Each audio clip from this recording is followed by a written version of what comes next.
আসসালামু আলাইকুম। আজকে আমি তৈরি হচ্ছি মিরপুর শেরেবাংলা ন্যাশনাল স্টেডিয়ামে বিপিএল খেলা দেখতে যাওয়ার উদ্দেশ্যে। আজকে 20 জানুয়ারি 2026 রংপুর বনাম সিলেট এবং চট্টগ্রাম বনাম রাজশাহীর ম্যাচ আজকে। যাই হোক, এখন বাসা থেকে বের হচ্ছি স্টেডিয়ামে যাওয়ার উদ্দেশ্যে।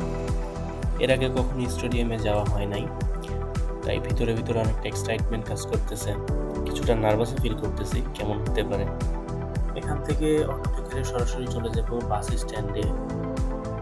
এখন বাসে করে চলে যাব সোনিয়াকড়াতে। সোনিয়াকড়া থেকে আমার একজন বন্ধু, আমার কাছের একজন বন্ধু, সে আমার সাথে অ্যাড হবে।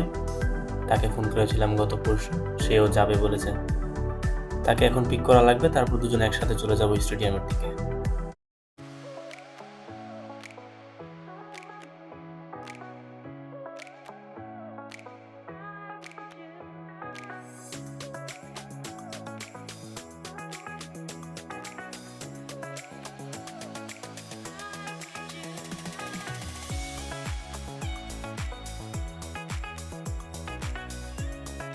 চলে আসলাম সোনিয়াকড়াতে। আমি এখানে দাঁড়িয়ে আছি, বন্ধুকে ফোন করলাম, সে বললো তুই দাঁড়া, আমি আসতেছি। এইখানে হয়তো কিছু একটা হয়েছিল, যার কারণে রাস্তায় অনেক জ্যাম তৈরি হয়ে গিয়েছিল, মানুষের ভিড় হয়ে গিয়েছিল। এই হলো আমার সেই কাছের বন্ধু, আমার স্কুল লাইফের সেই বন্ধু। তার সাথে আমার অনেকদিন পরে দেখা, খুব ভালো লাগছে বন্ধুর সাথে দেখা করে। তারপর আর কি, সেখান থেকে জ্যামের কারণে হাঁটতে হাঁটতে চলে যাই অনেকটা গুলিস্তানের কাছাকাছি, তারপর রিক্সা করে চলে যাই মেট্রোর উদ্দেশ্যে। যাওয়ার পথে আবার এখানে আমাদের রাষ্ট্রপতির প্রধান কার্যালয়ের একটা সুন্দর ভিউ আমরা উপভোগ করলাম। অনেক কড়া নিরাপত্তা ছিল পুরো এরিয়াটা জুড়ে, মিলিটারি, ট্যাঙ্ক, অনেক কিছুই ছিল। যাই হোক, এখন চলে আসলাম মেট্রো স্টেশনে, টিকিট কাটার জন্য ভিতর দিকে যাচ্ছি। যদি ভিড় হয় তাহলে হয়তো অনেকটা লেট হয়ে যেতে পারে আমাদের। ভিতরে প্রবেশ করার পরে দেখি অনেক মানুষ, অনেক ভিড়, তাও সিরিয়ালে থেকে টিকিট সংগ্রহ করা লাগে। তারপর চলে যাই ট্রেনের দিকে, গিয়ে দেখি ট্রেন একেবারে দাঁড়িয়ে আছে। আমাদের ভাগ্য ভালো, সাথে সাথে ট্রেন পেয়ে গেছিলাম। এই হচ্ছে ভিতরের অবস্থা। আর এই হলো ট্রেনটা যখন ছাড়ছিল তখন বাইরে থেকে পরিবেশটা কিছুটা দেখতে এমন ছিল, খুবই সুন্দর লাগছিল। মেট্রো রেলে এটা আমার প্রথম না, এর আগেও গিয়েছিলাম, তাই অভিজ্ঞতাটা খুব ভালো ছিল মেট্রো রেলের ভিতরে। তারপর বন্ধুকে বললাম, বন্ধু আমাকে একটু ভিডিও করতে, কারণ আমি এত মানুষের ভিড়ে ভিডিও করতে পারতেছিলাম না। সে বসেছিল, তাই তার হাতে মোবাইলটা ধরিয়ে দিয়েছিলাম যাতে সে ভিডিও করতে পারে। যাই হোক, মেট্রো থেকে নেমে এবার আমরা স্টেডিয়ামের দিকে হেঁটেই চলে যাচ্ছি, একেবারেই কাছে মেট্রো থেকে স্টেডিয়াম। অনেক রোদ পড়েছিল, তাই একটি ক্যাব নিয়ে নিলাম। বন্ধুকে বললাম তুই নিবি, সে বললো না, সে নিবে না। এখন আমরা স্টেডিয়ামের গেট দিয়ে প্রবেশ করব। এখানে আমাদের টিকিট চেক হবে, কিউআর কোড স্ক্যান করবে। যেহেতু আমরা অনলাইনে টিকিট কেটেছি, তাই আমরা মোবাইলের মাধ্যমে টিকিটগুলো শো করিয়েছিলাম।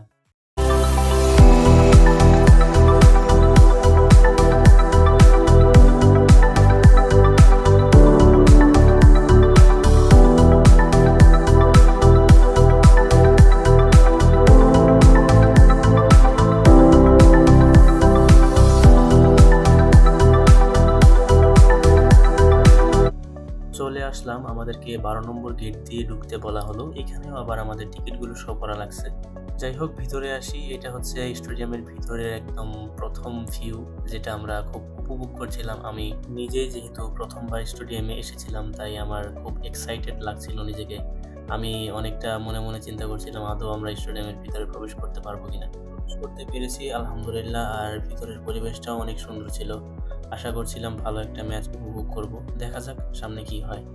বসে বসে অপেক্ষা করছিলাম আমি আর আমার বন্ধু যে কখন খেলা শুরু হবে।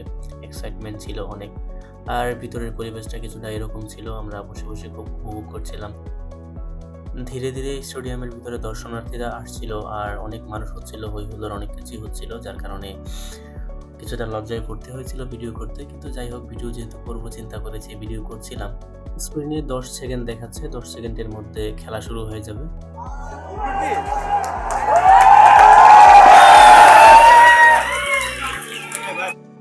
এই মুহূর্তটা যখন প্লেয়াররা সব মাঠে আসতেছিল, তখন অনেক হই হুল্লোড় ছিল, অনেক শোর হচ্ছিল। আমরাও অনেক উদযাপন করেছি, অনেক উল্লাস করেছি এই সময়টাতে, খুবই ভালো লাগছিল। সব দর্শনার্থীরাই খুব উপভোগ করছিল। দর্শক আরও বাড়তেছিল, এই মুহূর্তে স্টেডিয়ামটা একটু ফাঁকা মনে হচ্ছিল, তবে পরবর্তী সময়ে অনেক দর্শনার্থী এসেছিল ওই দিন স্টেডিয়ামে।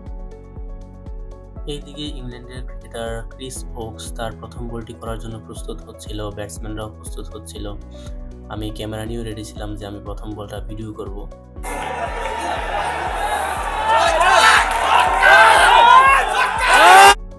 ইংল্যান্ডের আরেক তারকা খেলোয়াড় স্যাম বিলিংস, সেও আমাদের খুব কাছাকাছি চলে আসছিল। তার ফিল্ডিং পজিশন ছিল এই জায়গাটাতে। সে দর্শকদের সাথে টুকটাক কথা বলার চেষ্টা করেছে। সে অনেক ভালো মনের একজন মানুষ। এই পর্যায়ে ক্রিস ওকস তার প্রথম ওভার শেষ করে আমাদের এদিকে চলে আসে ফিল্ডিং দেওয়ার উদ্দেশ্যে। সবাই তাকে ডাকাডাকি করতেছিল, আমরাও তাকে ডাকাডাকি করতেছিলাম। অনেক উদযাপন হচ্ছিল এই মুহূর্তটাতে যখন দুইটা ইংল্যান্ডের তারকা ক্রিকেটার তারা আমাদের পাশে ফিল্ডিং দিচ্ছিল। এই পর্যায়ে খেলার প্রথম অর্ধেক শেষ হয়ে যায়, তাই আমি আর আমার বন্ধু চিন্তা করি এই পর্যায়ে আমরা উপরের দিকে যাব, উপরে গিয়ে দেখার চেষ্টা করব সেখান থেকে খেলা কীরকম দেখা যায়। তাই আমি আর আমার বন্ধু উপরের দিকে যাচ্ছিলাম, আর উপরে গিয়ে দেখি পরিবেশটা অনেক সুন্দর, এখানে দর্শক আরও বেশি, আর এখান থেকে পরিবেশটা এরকম দেখা যায়। এখান থেকে পরিবেশটা নিচ থেকে অনেকটা সুন্দর, তাই আমরা উপরেই বসে যাই, উপর থেকে খেলা উপভোগ করতে থাকি। এই পর্যায়ে খেলা একেবারে শেষের দিকে। এই পর্যায়ে সিলেটের জেতার জন্য 9 বলে 13 রান করার প্রয়োজন ছিল। আমরা এই মুহূর্তটা অনেক এনজয় করেছিলাম, কারণ প্রত্যেকটা বলে এই মুহূর্তে অনেক অনেক ক্রাউড হচ্ছিল। আর কি বলবো, এই মুহূর্তটা আমি আর ভয়েস দিতে চাচ্ছি না, এই মুহূর্তটা চাচ্ছি আপনারা সরাসরি দেখুন।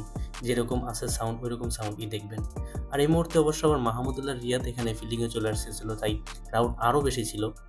যাই হোক, এখন আর ভয়েস দিব না, সম্পূর্ণটা অরিজিনাল ভয়েস থাকবে, আপনারা দেখবেন আশা করতেছি।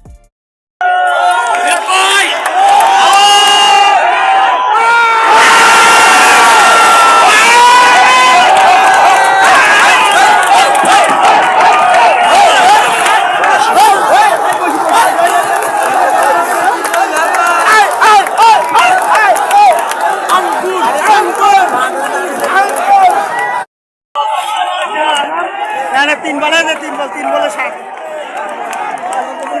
अरे भाई अंकुर अंकुर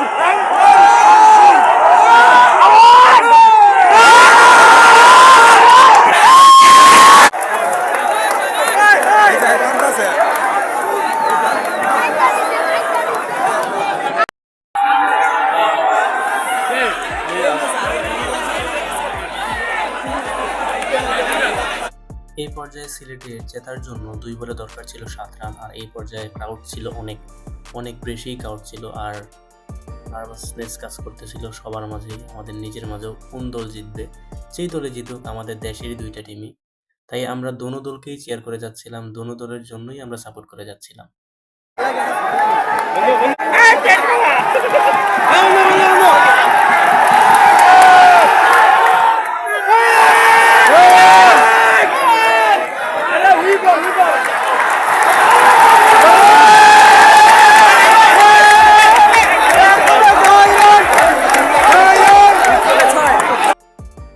এই মুহূর্তে সিলেটের 1 বলে 6 রান দরকার। এই মুহূর্তটাতে স্টেডিয়ামটা কি একটা অবস্থাতে ছিল ভাই, আমি মুখে বলে বোঝাতে পারবো না। এত ক্রাউডই, আপনারা নিজেই